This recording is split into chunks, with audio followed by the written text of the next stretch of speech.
off, please.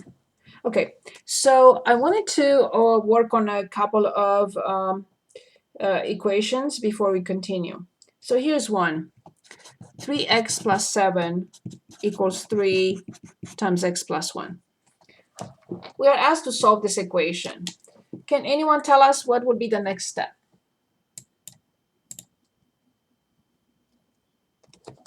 Anyone? Say it again. Distributive property. Excellent, very good. 3x plus 7 equals 3x plus 3. Perfect. Now, remember x has to be on one side, all terms with x on one side, all terms without x on the other. But when I subtract, remember when I move a term from one side to the other, I change its sign. When I subtract 3x from both sides, this goes away. So the answer is 7 equals 3. What is our conclusion here? What is our conclusion? How many solutions does this equation have? No solution. Thank you. No solutions. Or solution. So this is what I call contradiction. Your book calls inconsistent. It's up to you. I'm fine with both, but it is a contradiction. Good. Any questions on this problem? Any questions? Okay, one more, because I wanted us to have an example from each. So here it is. Negative 3x plus 5 plus 5x equals 4x minus 2x plus 5. What do we need to do here first? First step. Combine like terms. Absolutely, thank you so much. Okay, negative 3 apples plus 5 apples, these two give us 2x. I'm sorry, plus 5 equals. What do we have on the other side?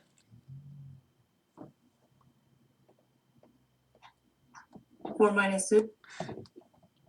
Yes, so 4x minus 2x is 2x plus 5. So I'm telling you that 2x plus 5 equals 2x plus 5. Or I subtract 2x from both sides, I subtract 5 from both sides, and I get 0 equals 0. Notice that this is a huge difference. Here I'm saying 7 equals 3. Here I'm saying 0 equals 0.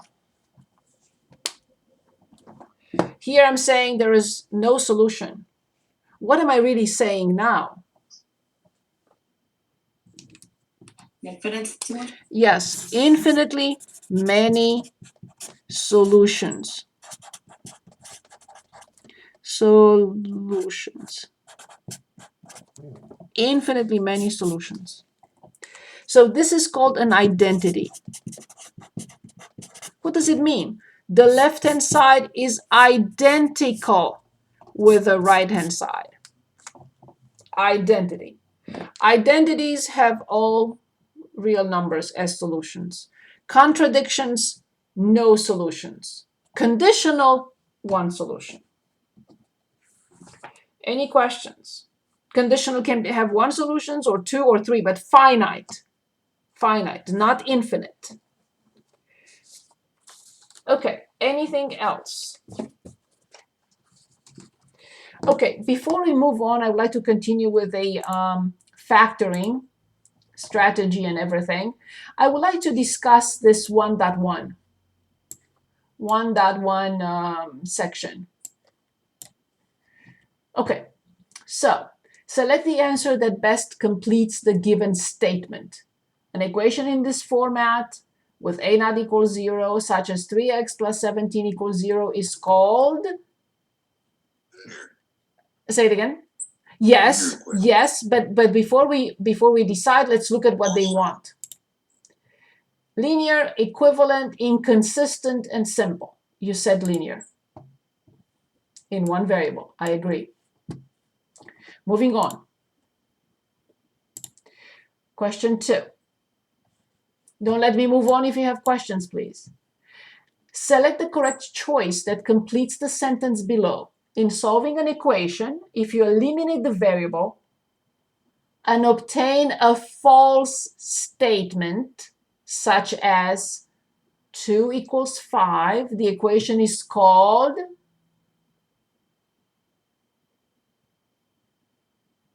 anyone? No solution? The equation is called Inconsistent.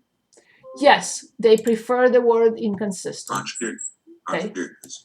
They prefer, I prefer a contradiction, they say inconsistent. That's fine, I accept that. How do you determine if a number is a solution of an equation?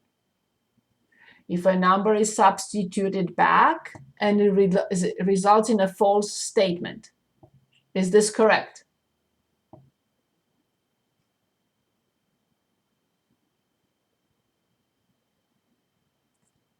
If I substitute it back and I get a false statement, is that the solution? Yes or no? No. No. If the opposite of a number is substituted in the equation and it results in a true statement, then the number is a solution. How can I enter in the opposite of a number that I obtained? Makes no sense. If a number is substituted into the equation and it results in a true statement, then the number is a solution. Is that correct? Correct. Correct. Do you all agree? Yes. Perfect. Explain how to clear an equation of fractions. Okay, let's talk about that. And let's take a look at an equation with fractions. Here it is. Let's say we have x minus 2 divided by 3 minus 4 equals x plus 1 divided by 4. So this is an equation in which we have variables, of course. We have x, and we have fractions. What about 4? Is 4 a fraction? Yes.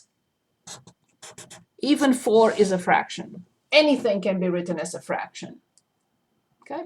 As long as you put it over 1, it's always a fraction. So now I have 3 as the denominator, I have 1 as the denominator, and I have 4 as a denominator. Can anyone give us the least common denominator? The least common denominator of 3, 1, and 4. 12. Very good. The least common denominator is 12. What we are going to do, we are going to multiply the first fraction by 12, the second fraction by 12, and the third fraction by 12. When I multiply the first fraction by 12, I will simplify 3 by 3 and 12 by 3. When I multiply the second fraction by 12, I will get negative 48. When I multiply the last fraction by 12, I will simplify by 4. 4 divided by 4 is 1. Always put 1, do not put 0. The reason I emphasize 1 is because some students write 0, and that's incorrect. And 12 divided by 4 is 3. Now, careful how you write the resulting equation. 4, but quantity x minus 2. Because remember, we have to distribute 4 to both terms. Then minus this is done. Minus 48. Again here, careful, because this 3 has to be distributed to both terms, 3 and quantity x plus 1. So this is how we cleared the fractions. We haven't finished, but I want to go back for a second to that question. So to clear an equation of fractions, add every term to both sides. Absolutely not. To clear an equation of fractions, multiply every term, I would say fraction, not term myself, but okay, on both sides of the equation by the least common denominator. Agreed or not? Agreed. Yes. Let's still read the last one. To clear an equation of fractions, multiply every term on both sides of the equation by the reciprocal of the least common denominator. Agreed or not? Not. Of course not. Thank you very much.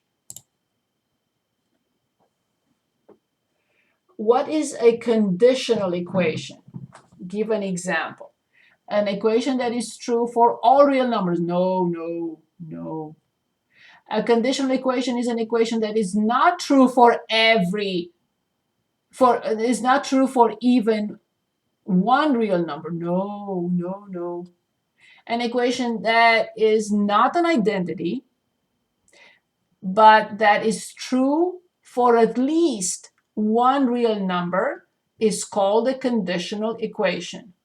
Agreed or not? Yes.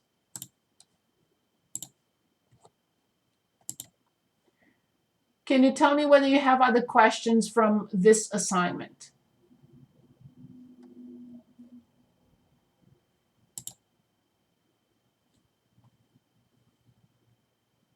I want to explain this notation. So let's finish this one and we're going to use that notation. So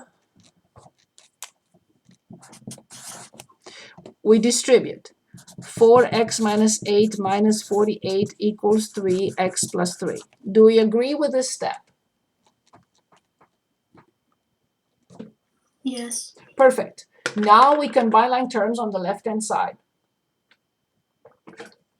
So I have 4x minus 8 minus 48. So this will be 4x minus 56 equals 3x plus 3. Our next step. I will move 3x to this side, changing its sign. I will move negative 56 to this side, changing its sign. Yes, I know you're using to writing minus, minus, minus, plus, plus. It's much easier if you get used to this way. Please try. Please try. So 4x, I bring 3x, is positive here, is negative here. 4x minus 3x is x. This is negative here. Move it to the other side. It's positive 56 plus 3 is 59. The solution can be presented like this, as 59. You can say, oh, this is something that you showed us last time. No. It is in braces, but it has a different meaning. This is the set notation, and this is the braces for operational notation. Okay, so they look the same, they are the same, but they have different meaning. So let's say, what if I have two solutions? Then I would have, let's say, 2 as a solution and 10 as a solution, which means x equals 2 and also x equals 10. Okay, so this is the set notation. Although it looks like the braces that we discussed last time, but we didn't use. So that's what this means. They just want you to put the number in there. Solve the equation, solve the equation, solve the equation, and check, solve and check, solve and check, solve and check. I think everything here is okay for you to complete by Monday. Is this okay? Is there any problem that you would like me to show? Oh, what is this notation? Okay, okay. So I want to explain these two. So this is one that I just explained, but I want to explain these two notations. So on the previous problem that had no solutions,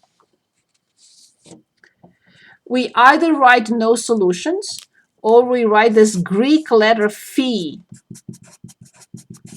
Greek letter phi. It's O, a slant bar with two ending bars. Okay, so no solution or phi. Phi, this phi means the empty set. This one is a set notation and it has one element. This one is the set notation, but is the empty set. It doesn't have anything, not even zero, nothing. It's completely empty. Now, there is a third notation that you see here, this one. Okay? So, another way of presenting, so this is one option. Here's another option. This is the set notation. This is called the set builder notation. What does it mean? So, same notation for braces. X having the property such as, or having the property. What property? X equals 59. It's a sophisticated way of simply saying X equals 59. It has nothing, there is nothing to it, really.